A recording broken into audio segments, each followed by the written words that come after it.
दोस्तों, एक इंसान को सबसे ज्यादा खुशी कब मिलती है? चलो दूसरों की छोड़ो, आप अपनी लाइफ का एक मोमेंट को याद करो जबकि आपको बहुत ज्यादा खुशी मिली थी। मुझे लगता है कि हम इंसान को सबसे ज्यादा खुशी तब मिलती है जब हम दूसरों की मदद करते हैं। आप कभी भी देख लेना, आप जब कभी भी दूसरों की मदद करते हो बिना किसी स्वार्थ के, और आपकी वजह से जब दूसरों के चेहरे पर एक खुशी आती है ना, तो उस समय आपको बहुत खुशी मिलती है। आप कभी भी करके देख लेना। एक बार कलाम साहब ने भी कहा था कि whenever I give something I feel happy. आप इस क्लिप को देखो। Whenever I give something, I feel happy. Actually बहुत से लोगों को ना इसके बारे में पता ही नहीं चलता है कि जब हम दूसरों की मदद करते हैं तो हमें इतनी खुशी मिलती है। और यही कारण है कि बहुत से लोग अपनी लाइफ में सक्सेसफुल तो हो जाते हैं, लेकिन उनकी जिंदगी में ना एक खालीपन सा होता है। उन्हें लगता है कि जिंदगी में सब कुछ तो पा लिया, लेकिन खुशी नहीं मिल रही है। इसके ऊपर किसी ने क्या खूब कहा है कि life is better when you are happy, but life is the best when other people are happy because of you. Be an inspiration, share your smile. मतलब कि जब आप खुश होते हो ना तो आपकी लाइफ अच्छी हो जाती है, लेकिन अगर आपकी वजह से दूसरे लोग खुश हो जाते हैं तो आपकी लाइफ बहुत अच्छी हो जाती है। इसीलिए अपनी स्माइल को शेयर करो और दूसरों के लिए एक प्रेरणा बनो। चलो इसी से जुड़े अब मैं आपको एक बहुत अच्छी कहानी सुनाता हूँ। एक छोटे से गांव में रहने वाला एक आदमी जिनका नाम था रामू, वो एक पोस्ट ऑफिस में काम करते थे। वो एक बहुत ही अच्छे और बहुत ही भले आदमी थे और इसलिए ज्यादातर बच्चे उन्हें रामू काका कहकर बुलाते थे। रामू काका पिछले कई सालों से अपने आसपास के गांव में चिट्ठियां बांटने का काम करते थे, इसीलिए ज्यादातर लोग उन्हें बहुत अच्छे से जानते थे। एक दिन रामू काका को एक चिट्ठी मिली, उसमें एक गाँव का नाम लिखा हुआ था, लेकिन आज से पहले उन्होंने इस पते पर कभी कोई चिट्ठी नहीं पहुँचाई थी। रोज की तरह सवेरे सवेरे वो तैयार होकर चिट्ठी बांटने के लिए गाँव निकल पड़े। पहले उन्होंने सारी चिट्ठी बांट दी, फिर वो नए गांव पहुंच गए जहां पर कि उन्हें वो चिट्ठी देनी थी। पोस्टमैन ने दरवाजा खटखटाया तो अंदर से एक लड़की की आवाज आई, दरवाजे के पास चिट्ठी रख दीजिए, मैं आकर ले लूंगी। तो रामू काका को लगा कि बड़ी अजीब सी लड़की है, मैं इतनी दूर से चिट्ठी देने के लिए आया हूँ और ये घर से बाहर भी नहीं निकल सकती है। तो उन्होंने कहा कि बाहर निकलो, रजिस्टर्ड पोस्ट है, तुम्हें साइन करनी पड़ेगी तभी तुम्हें चिट्ठी मिलेगी। तो अंदर से आवाज आई, आ रही हूँ, आप वहीं रुकिए।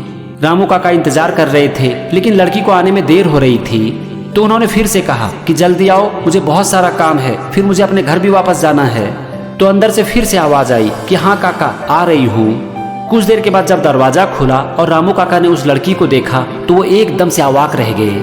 उनके सामने खड़ी थी एक 12 साल की बच्ची जिनके दोनों पैर कटे हुए थे।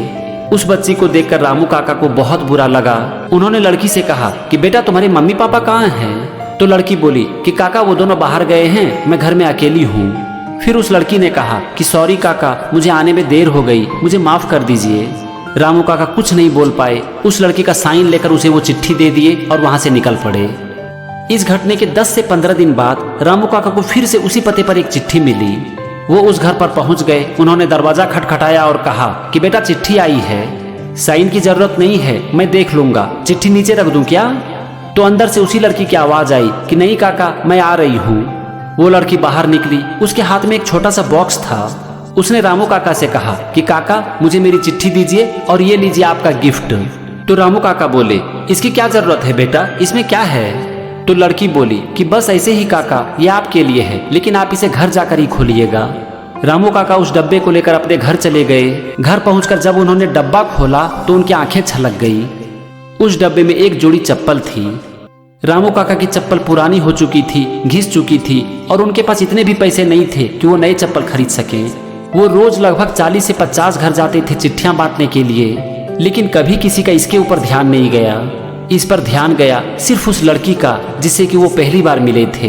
रामू काका ने चप्पल को अपने कलेजे से लगा लिया और कहा, थैंक यू बेटा, तुमने मुझे जिंदगी का सबसे अच्छा गिफ्ट दिया है, इसे मैं कभी नहीं भूलूंगा।